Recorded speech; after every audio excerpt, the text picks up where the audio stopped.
오늘 하나님의 말씀을 먼저 읽겠습니다. 신약 성경 야고보서 5장 17절 말씀이요. 히브리 서담에 나오는 야고보서 5장 17절 말씀입니다. 같이 한번 읽어보려고 합니다. 성경을 찾으신 분들은 다 같이 천천히 한번 읽어보겠습니다. 엘리야는 시작. 엘리야는 우리와 성정이 같은 사람이로되 저가 비 오지 않기를 간절히 기도한즉 3년 6개월 동안 땅에 비가 아니오고 18절 다시 기도한즉 하늘이 비를 주고 땅이 열매를 내었느니라. 엘리야는 죽음을 맛보지 않고 하늘로 승천한 사람입니다. 오늘 여기 오신 모든 분들이 죽음을 보지 않고 하늘에 가면 얼마나 좋겠습니까? 우리 모두가 다 참 묘하게도 이 마지막 시대에 태어나서 재림을 기다리는 재림 성도들이 되었는데 잠깐 후면 오시리가 오시겠다 했으니까 그때에 우리 모두 죽음을 보지 않고 하늘에 함께 승천하는 그 비결을 오늘 말씀을 통해서 배우시고 함께 하늘로 승천하게 되기를 간절히 바랍니다. 6,000년 역사의 마지막 세대에 태어난 사람들이 오늘 우리들입니다. 정말 우리는 예수님을 잘 믿고 준비하면 살아서 하늘로 갈 수 있는 충분한 자격을 얻을 수 있고 기회도 얻을 수 있습니다. 엘리야는 어떻게 해서 죽음을 보지 않고 하늘로 바로 승천했을까? 여러 가지 생각할 수 있지만 오늘은 엘리야의 기도한 그 모습을 좀 살펴보려고 합니다. 열왕기상 17장에 처음으로 엘리야에 대한 이름이 나오는데 열왕기상 17장에 길르앗에 우거하는 자 중에 디셉 사람 엘리야는 참 유명한 선지자인데 자세한 족보가 없어요. 길르앗이라고 하는 곳, 디셉이라고 하는 곳이 요단강 동편에 므낫세 지파가 살던 땅이라 하는 것은 좀 짐작할 수 있는데 엘리야가 누구의 아들인지, 결혼은 했는지, 형제가 있는지 전혀 기록이 없습니다. 그냥 처음부터 끝까지 엘리야에 대한 말이 나올 때는 꼭 디셉 사람 엘리야, 길르앗 사람 엘리야, 그 밖에 없습니다. 그런데 이 엘리야가 참 대단한 사람인데 그 대단한 중에서 기도가 대단해요. 그는 정말 아마 제가 얼핏 생각해 보기로는 아합 시대에 나타나서 아합의 아들 아하시야가 죽고 여호람이 왕이 됐을 무렵에 하늘로 승천했다고 보면 불과 그저 한 25년 정도 선지자로 봉사하고 하늘로 가신 분입니다. 이 사람의 첫 번째 기도는 비가 오지 않도록 기도드린 거예요.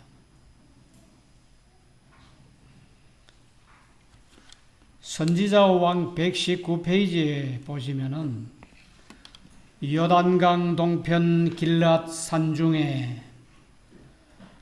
신앙과 기도의 사람이 있었다.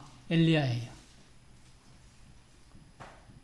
그는 도시로부터 멀리 떨어져 있고 평생에 높은 지위를 차지한 일이 없었다. 그 흔한 통반장도 못 해본 사람이에요.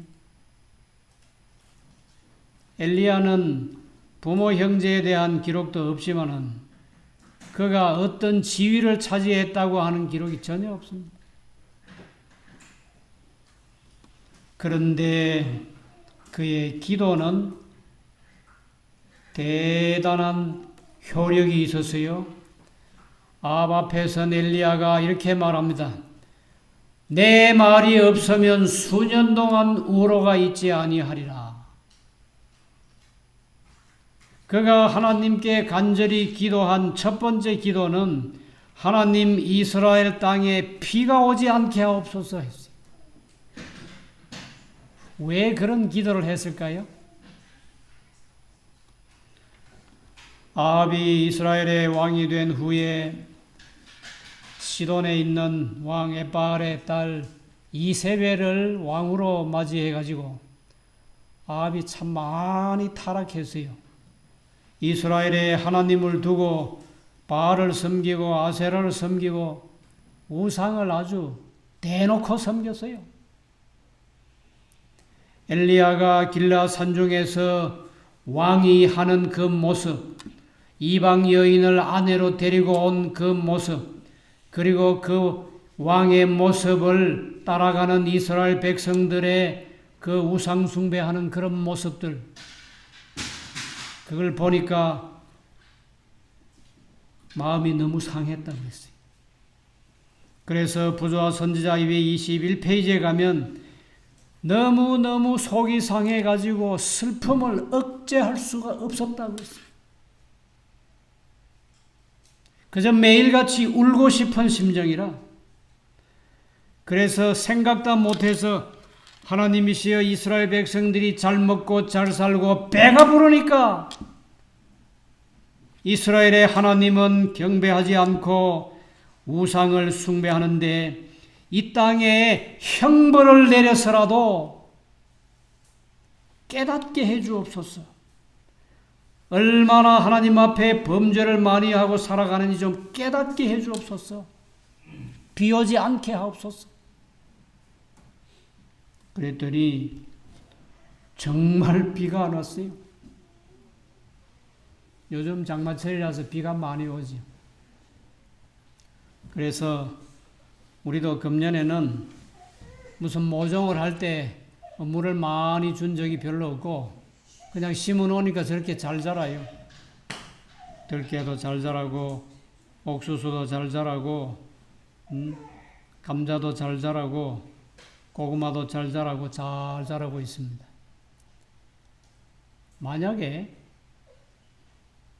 이 대한민국 땅에도 한 달만 비가 안 오면 난리가 나죠. 이스라엘 땅에 한 달이 뭡니까? 1년이 가도 비가 안 오고 2년이 가도 비가 안 오고 3년이 가도 비가 안 오고 이스라엘 땅이 어떻게 됐겠어요? 곡식이나 열매가 맺히지 않고 온 이스라엘 들판이 새빨갛게 다 탔다고 그랬어요. 그러는 동안에 엘리야는 어디 가서 뭘 하고 살았어요? 처음에 그가 간 곳은 그릿 시냇가에 갔다 그랬어요.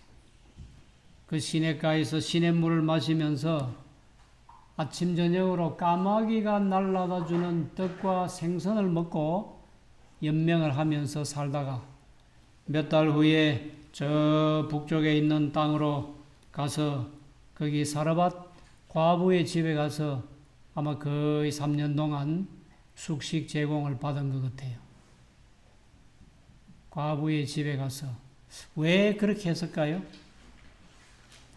아합과 이세벨이 엘리야를 붙잡으면 죽이려고 했기 때문에 그가 멀리 숨어서 도망가서 거기 살았는데, 열왕기상 17장 21절에 보면은 그 과부의 아들이 병에 걸려가지고 죽어버렸어요.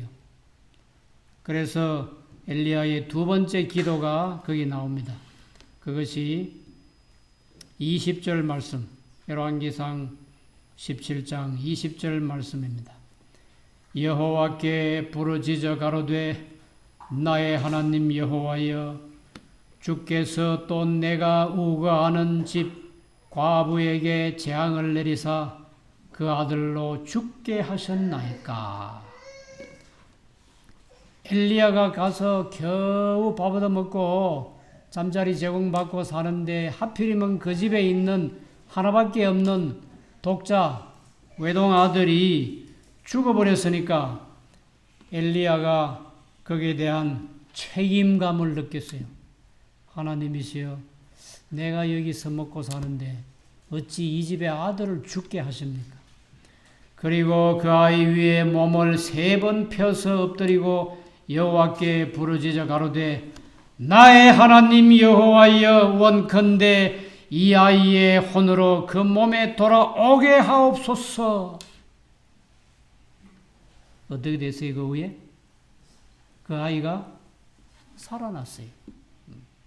죽은 아이가 살아났습니다.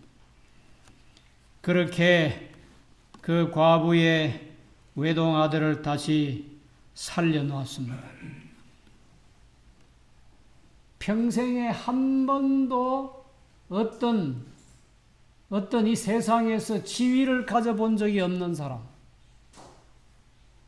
아버지가 누군지 엄마가 누군지 형제가 누군지 기록이 없는 사람, 농사 짓고 양떼를 먹이고 그런 일을 했다고 볼 수 있는데, 그런 사람이 하나님 앞에 정말 간절히 기도하니까 3년 동안 비도 안 오고 죽은 아이도 살아나고 3년 반 동안 숨어있던 엘리야가 나타납니다. 갈멜산에 나타났어요. 그것이 18장 36절과 37절에 엘리야의 또 다른 기도가 나옵니다. 거기에는 많은 사람들이 운집해 왔습니다. 바알과 아세라의 사제들 한 850명이 거기 모여 있습니다.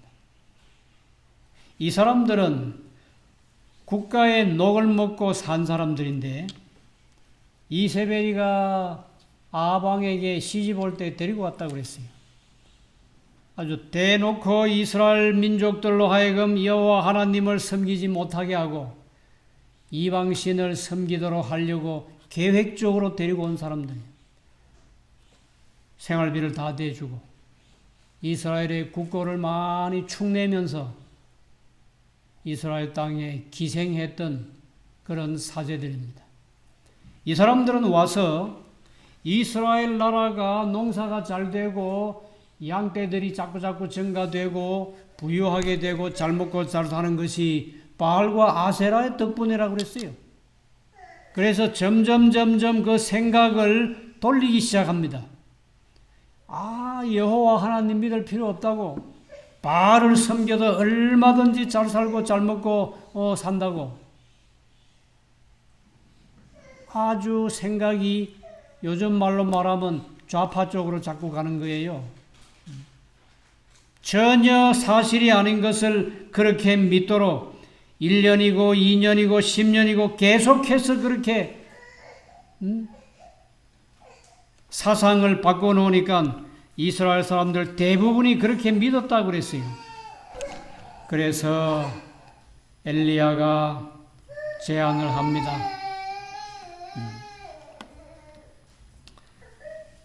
오래간만에 아이 울음소리를 들으니까 희망이 좀 생깁니다. 한국의 출산율이 대단히 낮아졌는데 아이들을 낳아서 잘 키우면 하늘 백성이 되지요. 자, 그래서 엘리야가 너희 사제들 다 갈멜산으로 오라고, 너희가 섬기는 바알이 하나님인지 내가 섬기는 여호와가 하나님인지 여기 단을 2개 쌓아놓고 거기 짐승을 잡아서 올려놓고 그리고 불은 지르지 말고 하늘에서 불이 내려와서 그 제물을 태우는 그 신이 하나님이라고.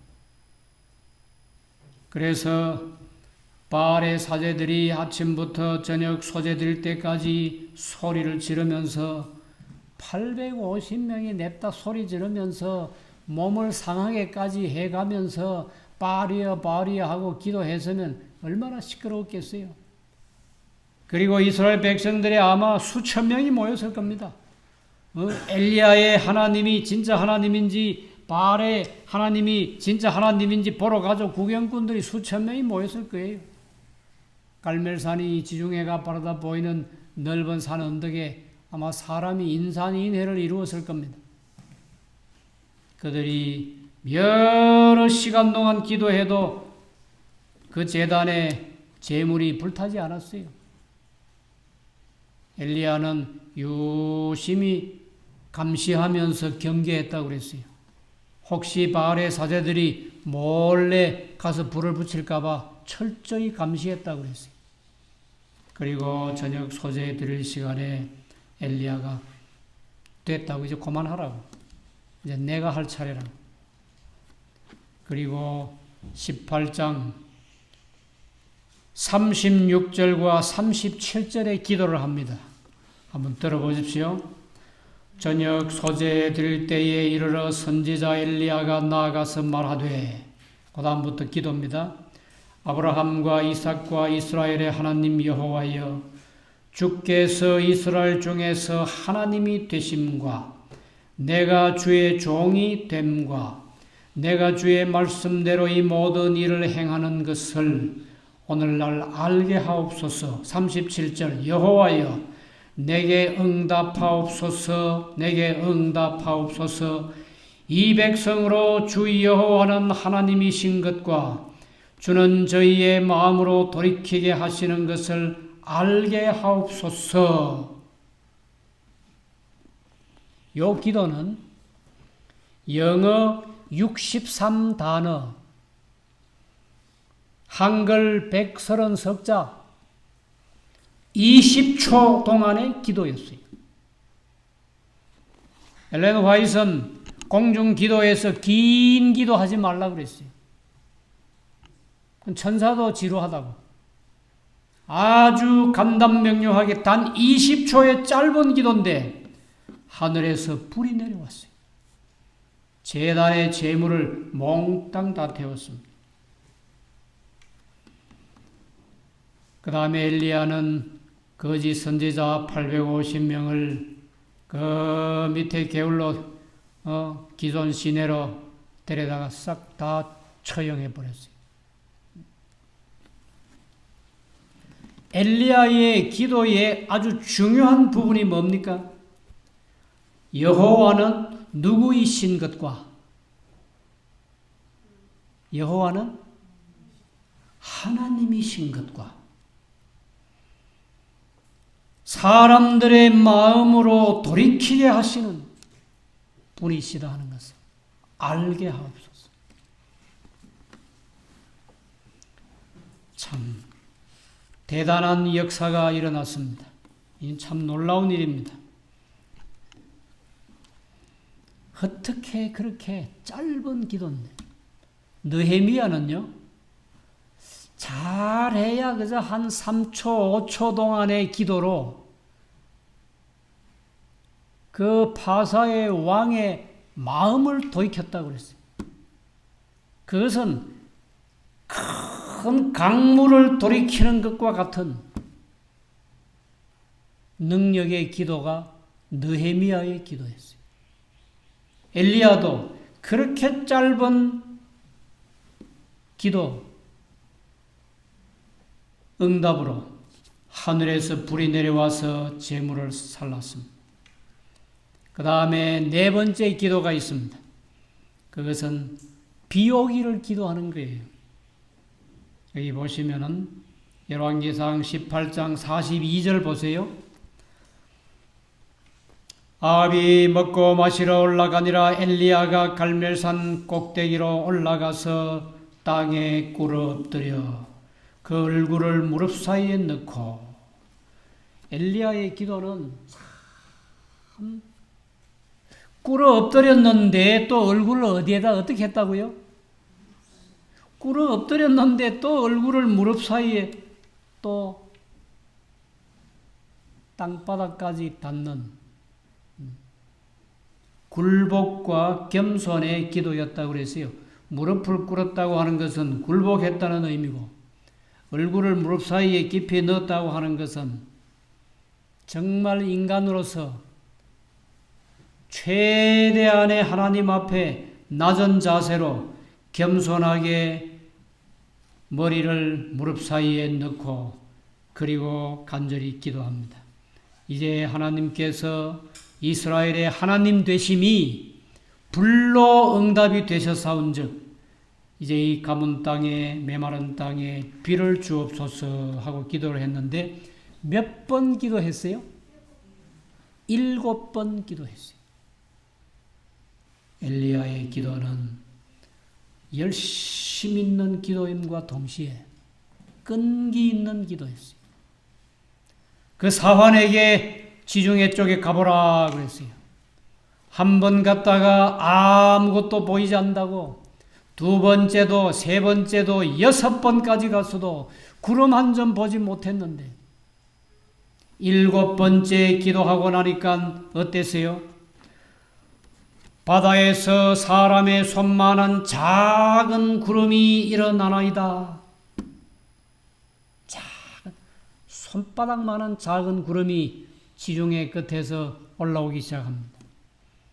엘리야는 확신을 얻었어요. 비구름이다.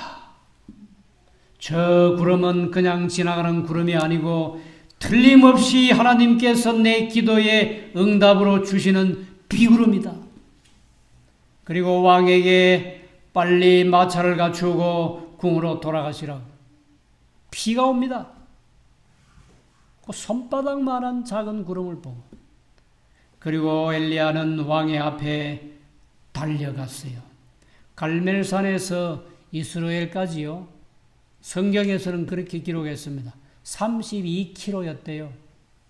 몇 리입니까? 48은 몇 리입니까? 80리 길을 허리에 허리띠를 졸라매고 왕은 마차 타고 가고 그 위대한 선지자는 발로 달려가고 80리 길을 달렸어. 왕의 길을 예비하고 이스라엘까지 달려갔다 그랬어요. 가면서 비를 맞았다 그랬어요. 왕은 왕궁에 들어가고 엘리야는 갈 곳이 없어서 어떤 집 추녀 밑에서 비를 피해서 있는데 왕의 신하가 찾아와서 이세벨이가 전하는 말을 들었어요. 내일 이맘때 엘리야, 너 목숨 850명의 네가 죽인 그 사람들 목숨하고 똑같이 만들어주겠다. 밤중입니다. 피가 억수로 쏟아집니다. 아무도 없습니다. 엘리야는 우리와 성정이 같다고 그랬어요. 우리와 몸도 마음도 정신도 같다고 그랬어요. 두려웠습니다. 아주 두려웠어요. 여의도 교회에서 전도지를 많이 뿌렸는데 대쟁투도 많이 뿌리고 일요일 법령이라는 책도 많이 뿌리고 재림뉴스라고 하는 전도지 신문도 많이 뿌리고 했는데 우리 교인들이 어떤 지역에 가서 전도지를 뿌리면 제가 어느 지역에 가서 뿌렸다 하는 거 저녁에 알 수 있어요. 왜? 전화가 온다고. 한 번은 밤 1시에요. 전화벨이 울렸습니다. 침대 옆에 책상이 있고 책상 위에 전화기가 있어서 전화벨이 울리면 안 깰 수가 없어요.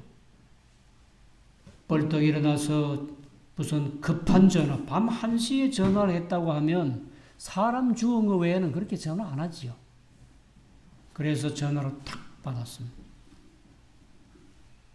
근데 그 목소리가 신기해요. 여의도 교회야. 여의도 교회야 그 말이에요. 여의도 교회야. 이래요. 네, 그렇습니다. 이런 전도지 뿌렸어. 안식일 문제도 나오고 영혼 불멸설에 관한 내용도 있고 그런 것들이 있죠. 그 다음 말이 신기해. 놀라워요. 당장 쳐넣어버릴 거야. 여러분, 밤 1시에 그런 협박 전화 받아보셨어요? 이 등골이요, 싸늘합니다. 꼭 지금 우리 집 현관 문 앞에 뭘 들고 와 있는 것 같아요. 그 깊은 밤중에 그 희한한 목소리, 딱 들으면 장로교 목사예요, 분명히. 근데 이러면 안 밝혀. 그리고는 협박만 하는 거예요. 죽인다. 쳐넣어버린다. 엘리야가 한밤중에 비가 많이 오는 밤에 어떤 집 추녀 끝에서 겨우 그저 눈 좀 붙이려고 하는데 찾아와서 내일 이맘때는 네 생명도 죽음으로 간다. 그것은 어떤 사람이 그냥 겁주려고 하는 협박이 아니고 왕의 아내가 사람을 보내서 했을 때는 반드시 죽이겠다는 거예요. 우리 재림 교인들에게 이와 같은 날이 이제 곧 다가옵니다. 일요일 법령만 내려도 우리는 정신을 차리고 그때는 정말 만반의 준비가 다 돼 있어야 돼요. 죽이라고 하는 사형 명령이 내린다고 그랬어요. 그건 고사하고 차별법만 통과돼도 전도도 못해요.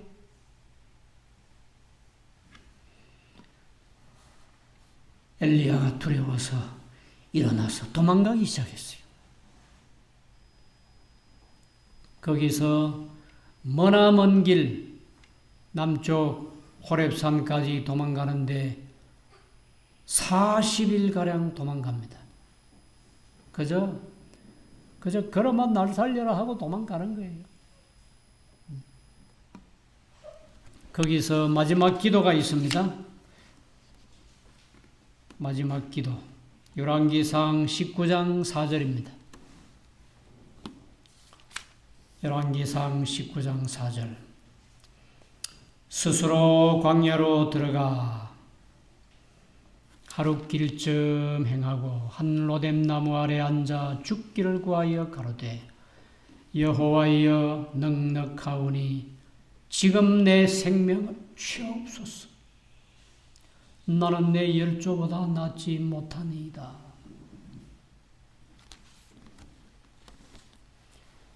엘리야가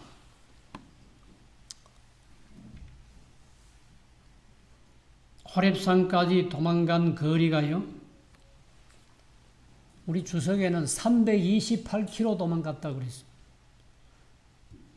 서울서 부산까지가 400km, 430, 한 천리길 되지요. 328km, 한 800리 되는 길이지요. 800리가 아니고 800리 맞습니까? 천리 맞아요. 그렇게 머나 먼 길을 굶다시피 제대로 먹지도 마시지도 못하고 가서 지쳐서 로뎀나무 아래서 하는 기도가 여호와여 넉넉하오니 지금 내 생명을 어떻게 하라고요? 취하옵소서. 그만 죽었으면 좋겠습니다. 그랬어요.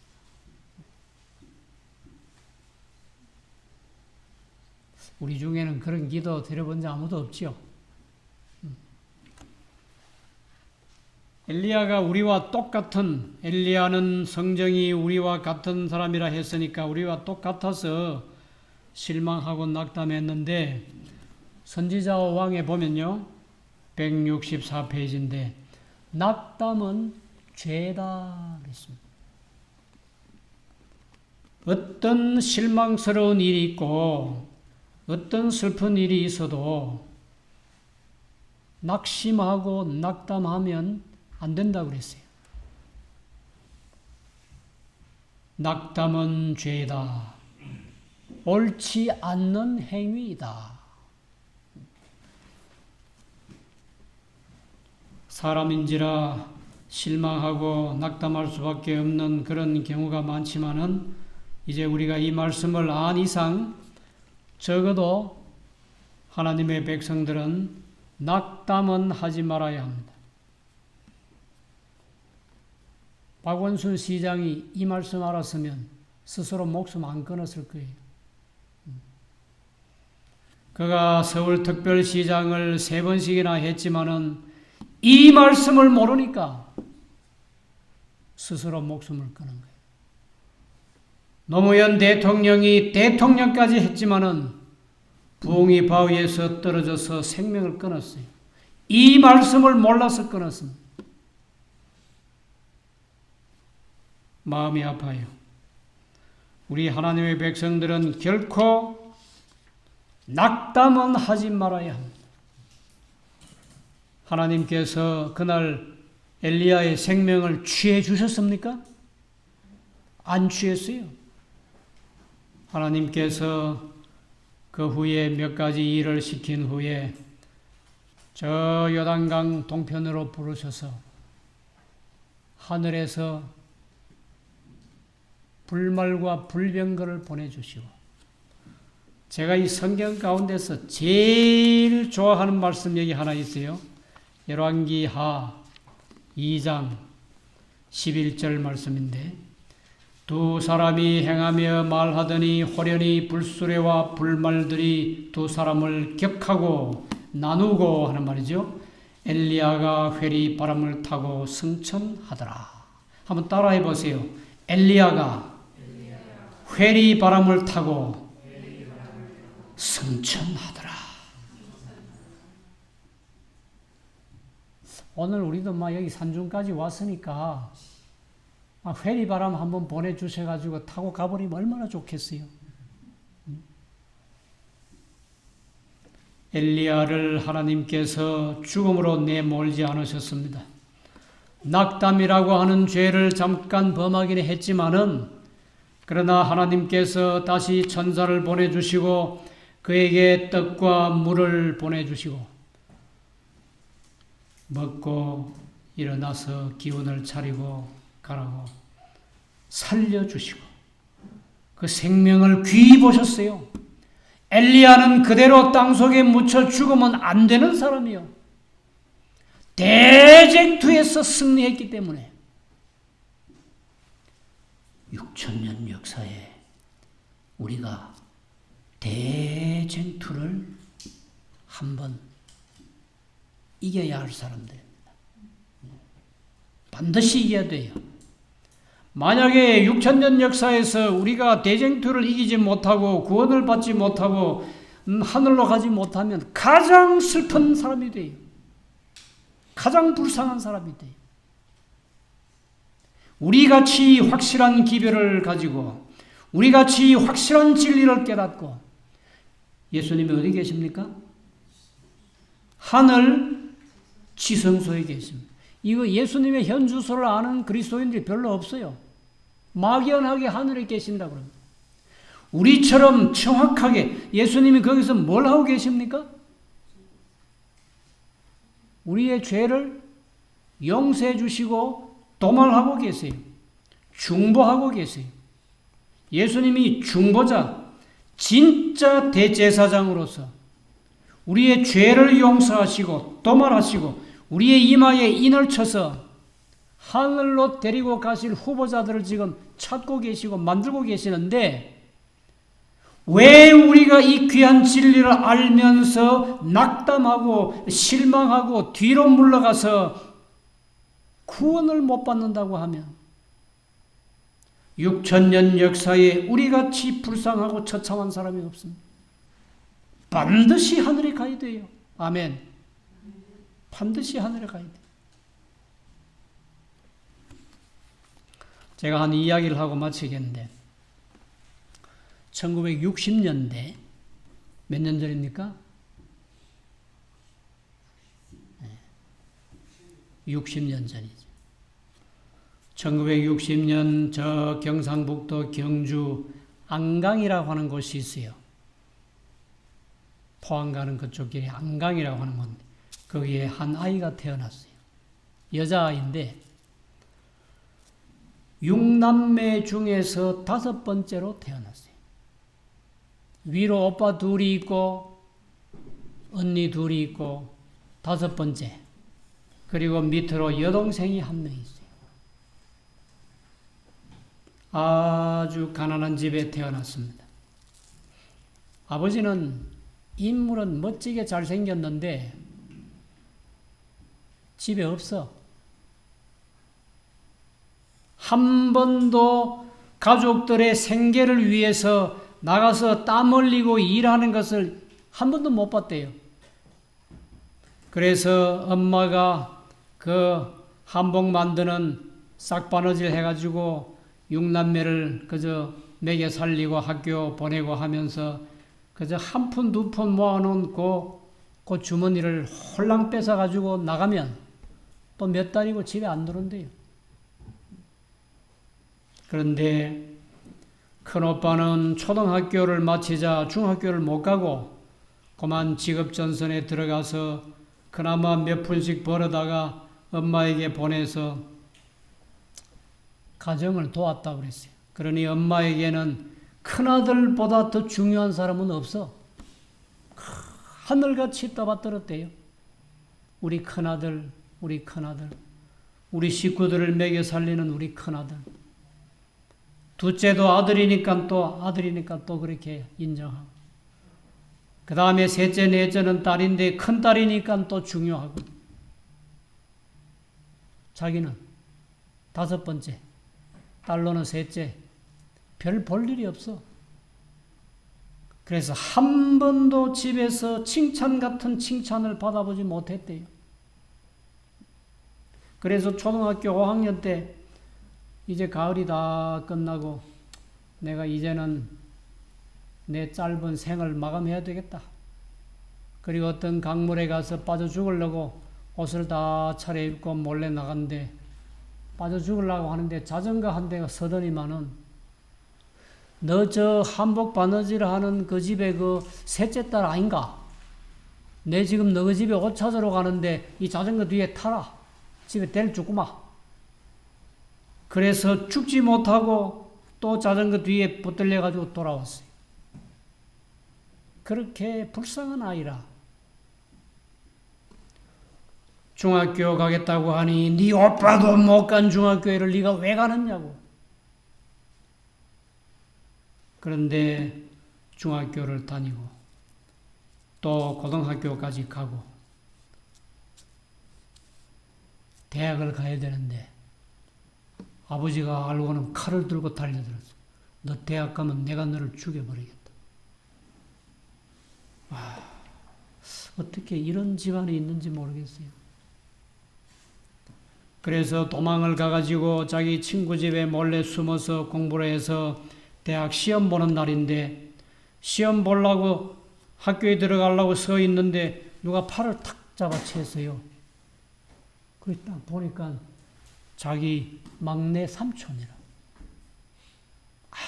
아무 말도 안 하고 질질질질 끌고 가서 자기 집에 데려가서 자기 집에 들어가니까 뭐 작은 엄마며 뭐 동생들이며 딱 쳐다보더니만은 하나같이 싹 자리를 피해버리더래요. 그리고 문을 닫고 들어가서 3시간 동안 작은 아버지가 얼마나 두들겨 팼는지 기절해버렸어요. 기절한 순간에 이 삼촌이 또 못된 짓을 또 했어요. 여자에게 가장 불미스러운 나쁜 일. 그리고 또 그 길로 끌고 서울에 올라가서 청량리 어디에 너 오빠가 지금 금은 보석방을 해가지고 너희 먹여 살렸으니까 여기서 심부름하고 네가 무슨 대학을 가느냐. 그래서 시험도 못 보고 그 해는 학교도 못 가고 그리고 거기서 저문 노릇하면서 굳게 결심을 합니다. 기회만 되면 내가 여기서 탈출해서 나는 대학을 간다. 그런데 어느 날 기회가 돼가지고 도망을 가서 대구에 내려가서 계명대학에 들어갑니다. 계명대학. 좋은 대학이에요. 거기서 4년 공부하고 학사 학위를 얻고 또 2년 공부하고 석사 학위를 받습니다. 대학 다닐 때 천지에 갈 곳이 없어. 집에 가면 구박하지요. 걸렸다 하면 때려 패지요. 그래서 내가 시집을 가버리면 되겠다. 근데 마침 좋은 남자가 하나 가까이 와서 결혼을 하게, 22살인데 결혼을 하게 됐대요. 결혼해가지고 이제 신혼여행을 갔는데 기구한 결혼식이라. 결혼해서 신혼여행 가서 밤에 딱 자려고 하는데 남편이 하는 말이 잘 자라 그러더래요. 그리고는 자기는 그 옆방에 가서 자기 옛날 애인하고 자더래요. 무슨 이런 일이 다 있어요. 그래서 이 사람이 내가 이 세상에 왜 태어났나? 집에서도 한 번도 인정 못 받고 결혼했는데 결혼 첫날부터 남편은 옛날 애인이라 하면서 딴방에 가서 자고 그래도 포기하고 집으로 갈 수 없는 이유가 집에 가야 자기를 맞이해 줄 사람이 없어. 그러다가 이제 공부를 다 마쳤는데 그런 중에서도 딸아이 하나가 또 태어났대요. 이 사람이요. 나는 공부를 더해서 박사가 돼가지고 나는 교수할 거다. 이 사람이 나중에 프랑스 파리에 유학을 갑니다. 파리에 있는 제8대학 가서 교육학 박사 학위를 최우수 성적을 받고 학위를 받고 돌아와요. 그리고 대학 강사를 하고 온 대학 여러 대학을 다니면서 강의를 하고 아주 훌륭한 박사. 이 사람 이름이 모르죠? 이예선 박사라는 사람. 금년에 60대 됐을 겁니다. 제가 이 사람의 그 전기를 대충 훑어보면서 이 세상에서 그렇게도 가난하고 그렇게도 인간 아닌 푸대접을 받고 그래도 이 사람은 목표를 세우고 내가 박사가 되고 교수가 되겠다 이루어내요. 이 다음에 여러분들이 기회가 되면 별이 엄마는 시간 강사다 하는 책 이예선 박사가 쓴 책을 한번 읽어보시기 바랍니다. 이 세상에 그보다 더 불쌍한 사람은 없어요. 그런데도 박사예요. 그것도 한국 안에 있는 대학의 박사가 아니고 프랑스 파리에 있는 대학에서 당당하게 우수한 성적으로 박사학위를 받아냅니다. 구원 얻기가 쉽습니까? 어렵습니까? 우리가 하늘에 가기가 쉽습니까? 어렵습니까? 이예선 박사가 박사학위를 위해서 공부하는 것보다 나는 쉽다고 봐요. 이 사람도 나중에 하나님을 믿습니다. 그리고 기도해요. 그래서 훌륭한 그리스도인이 되고 믿음으로 기도로 그 일을 이루어내는데 우리에게 어떤 시련이 오고 어떤 어려움이 올지라도 사람이 연약한 여자가 가난한 집에 태어나서도 이런 일을 성취하는 거 있는데 해내는데 우리가 왜 하늘에 못 가겠어요? 엘리야의 기도를 다시 돌아가셔서 읽어보시고 이렇게 깊이 연구하시고 죽기를 구하는 기도를 해도 하나님께서 그의 기도를 사는 것으로 인도하시고 떡과 물을 갖다 주신 하나님, 천사를 보내주신 하나님, 불말과 불병거를 보내주신 하나님, 이 위대한 선지자, 어떻게 이스라엘 땅에 그 수백만 명의 사람이 살았을 건데 엘리야를 택해서 기도하게 하시고 아방에 가서 경고하게 하시고 여호와는 하나님이시라고 하는 것을 만 백성 앞에 증거하게 하시고 그리고 선지자 학교를 세우게 하시고 엘리사라는 제자를 또 만들어 놓고 그리고 하늘로 유유히 성천하게 하신 하나님께서 어떻게 엘리야를 택해서 그런 일을 하셨는가? 선지자 왕, 아까 제가 몇 번 선지자 왕을 인용했는데 선지자 왕 그 책에 보면은 엘리야는 그 시대에 대신앙가였다 그렇게 번역했어요. Large faith, 아주 큰 믿음의 사람이었어요. 하나님께서 그거 하나 보시고 집안도 배경도 족보도 학력도 또 아무것도 안 보시고 믿음만 보시고 큰 일을 하게 하셨습니다. 베드로가 볼 게 뭐 있습니까? 갈릴리 호숫가에서 고기잡이하고 먹고 살던 어부예요. 여러 번 실수했어요. 그런데 어떻게 베드로가 한번 설교하면 3,000명이 회개하고 돌아옵니까? 큰 믿음이 있었어요. 오늘 여기 예배에 참여하신 모든 분들은 엘리야처럼 큰 믿음의 사람이 되시기 바랍니다. 세상에 아무것도 내놓을 게 없어요. 우리가 하나님을 향한 믿음, 주는 우리의 하나님이시고 우리의 구속자이심을 굳게 믿고 어떤 일이 있어도 실망하고 낙심하지 마시고 살아서 승천하게 되시기를 간절히 바랍니다.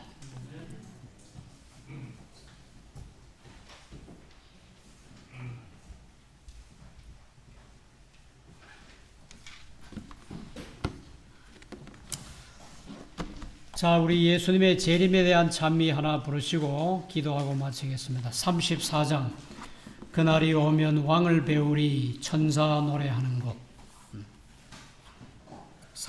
재림 찬미 34장입니다.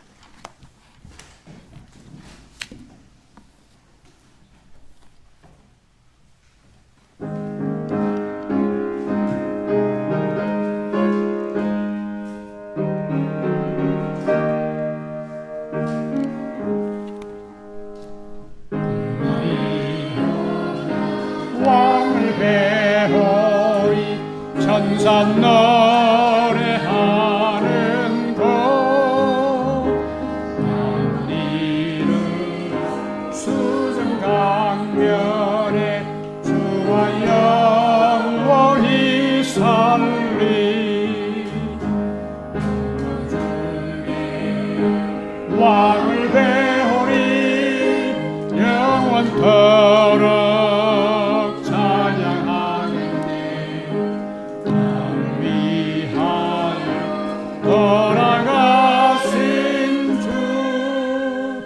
그날 왕을 뵙겠네. 영광의 선도 찬양 가득한 밤이 전혀 없는 곳 주셨구나 살아나신 주 길이 다스리시니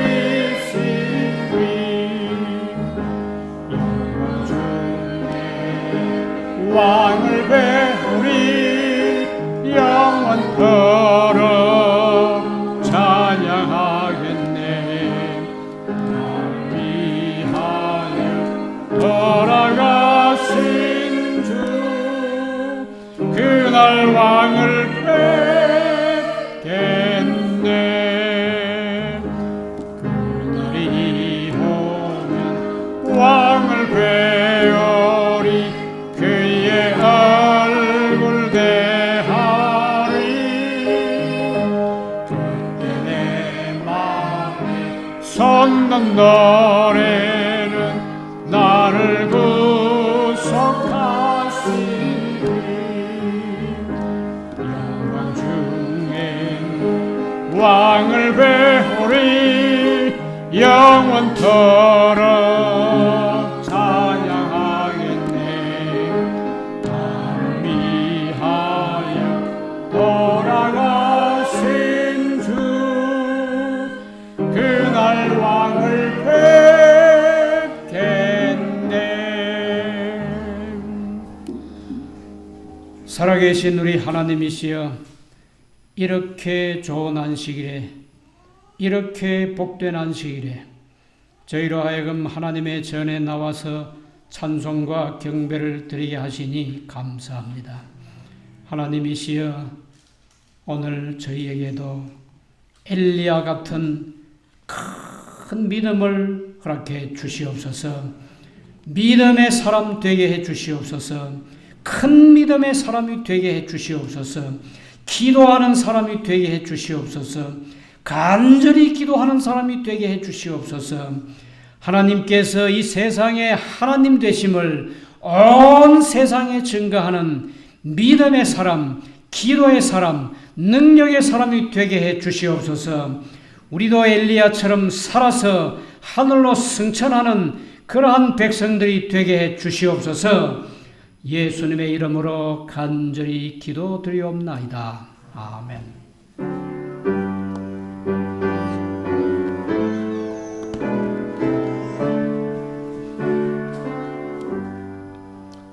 내 주